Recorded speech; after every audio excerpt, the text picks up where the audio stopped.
Hi everyone, my name is Libby, and today I'm going to teach you how to make a smoothie. So here I have my blender, and I have my protein powder, which is great for you, but if you don't have any, you don't need it.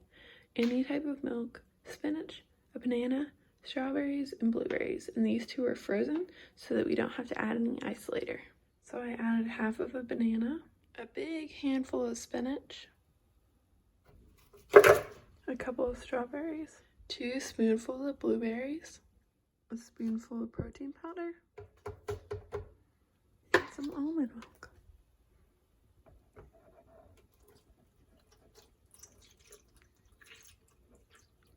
That should be enough. Now I put on the lid and I'm gonna hit go.